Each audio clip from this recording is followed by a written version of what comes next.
What's going on YouTube, it's GadgetsBoy and welcome to the review of the Sony Xperia XZ3. Now by far, the Sony Xperia XZ3 is my favorite Sony smartphone to date. It has so much going on for it, it has a great potential to be one of the best smartphones out this year. After using it for so long, the question that I keep asking myself is why is no one really talking about it though? It has all the latest tech that we've come to expect from any flagship device now. But what seems to be the reason why when the Note 9, the S9, OnePlus, Pixel 3, iPhone XS, Huawei are mentioned, I don't often hear or see the XZ3 next to them. In terms of spec, it's not lacking at all. For audio, you get stereo speakers with iRes audio support.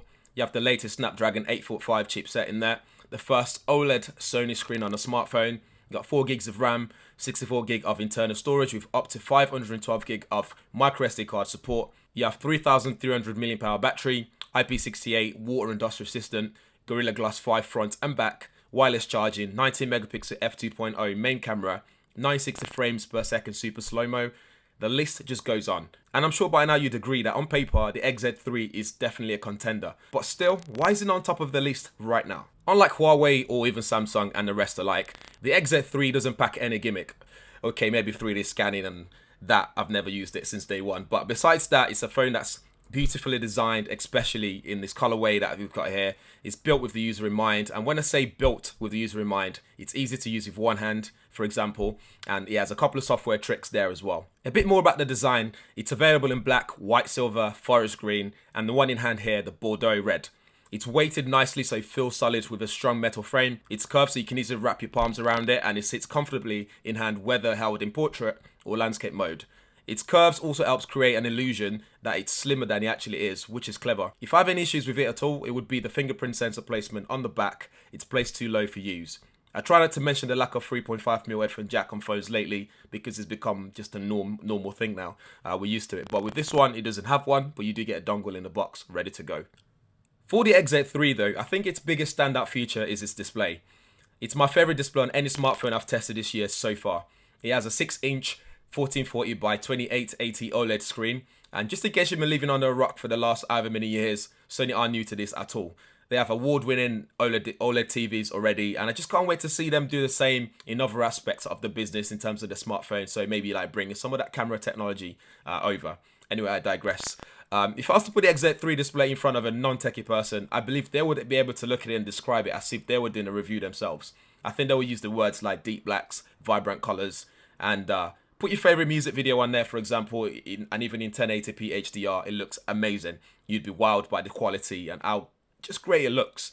And then if you go on YouTube, for example, again, and you bump it up to the full res at HDR, the colors it just looks great. The XZ3 supports 1440 at 60 frames per second in HDR, better than the Note 9's 1080p with HDR, with lots of settings to further tweak as well, so you can tweak the colors and the temperature to suit your viewing needs as well. Going back to me saying it's built with the user in mind, you get a bunch of software in action to help that screen hardware reach its full potential. You get HDR upscaling, Sony's triluminous display for mobile, X-Reality and dynamic contrast enhancer as well. And to go further with that immersion, you also got, I'll talk about that more in terms of sound, but you also got that dynamic vibration system as well that vibrates along with the sound that's coming through its stereo speaker setup. In terms of battery, that 3,300 mAh setup there still manages to last the whole day on average use. And even with its brightness all the way up, it's genius how it doesn't drain faster than it does normally, especially when consuming media on the go. Put it on full blast though, everything turned on. Do more than most will likely do, like capturing slow-mo videos, playing games, social media, etc. You will need to give it a boost late afternoon.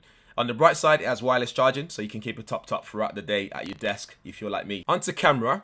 Just like the screen technology borrowed from Sony's TV arm, I wish Sony would do the same for its camera, from its camera business. Its camera UI is now streamlined to make it easy to find things, especially settings and modes. What I noticed with the XZ3 is that its problem is not capturing details, shadows, highlights, and dynamic range accurately. It's its ability to do it consistently at all times. Most of the time, I often find myself adjusting its exposure settings to get what I really want. Something that isn't ideal for a situation where you just want to quickly snap and go. For video, you can shoot 90 frames per second, full HD, 4K HDR videos as well, which is quite impressive for content creators out there. In terms of front-facing camera, you got 13 megapixel front-facing shooter, which also gives you bokeh and beautify mode as well. So if that's your thing, you got that there as well. It works very well. I suspect most people will be happy with this result on the front-facing camera side of things. There's also SideSense AI, which can essentially pick up your device to quickly launch camera app for taking photos. So imagine you take it out of your pocket, you can quickly pick it up and take photos without having to think about it. For software, while it's loaded with the latest Android 9 OS, it has some preloaded Sony apps on there, a few bloatware that can't be removed. And it's 2018 Sony, we don't need any of that anymore now. However, where it could have stood out, is SideSense for me. It allows you to tap on the side anywhere on both sides to bring up your frequently used apps, which you can also modify. And you can also use it to go back to a previous screen. So if you're in a browser screen, for example, you can go back to a previous page by just swiping up and down on the side as well. The great thing about this SideSense feature here is it also learns over time what your favorite apps are, your frequently used apps. So when you double tap it on the sides, it will load those up for you. Overall, for me, this is what the XZ2 should have been. It feels like Sony are playing catch up compared to everyone else. That means by the time they release the XZ3, we've already experienced the S9, the Note 9, the iPhone, etc. Enough for us to not think about Sony at all here. Having said that though, I think if you put it in users' hands, they would love it. It's stunning in terms of design. Its display is, in my opinion, second to none. There's wireless charging, it's IP68 rated, and it has one of the loudest and precise audio offered on a smartphone. What lets this down for me is SideSense is quite buggy. It doesn't always work as it's intended to. Its camera could be much better than it is. And if you're into watching YouTube videos, Netflix, gaming on the go, no doubt this display is definitely for you. Anyway guys, do let me know what you think in the comments below. If this is your first time on the channel, make sure you hit that subscribe button, like it, share it, and make sure you hit that bell button as well so you'll be one of the first people to know every time we upload a video on this channel. Thanks for watching. See you in the next one.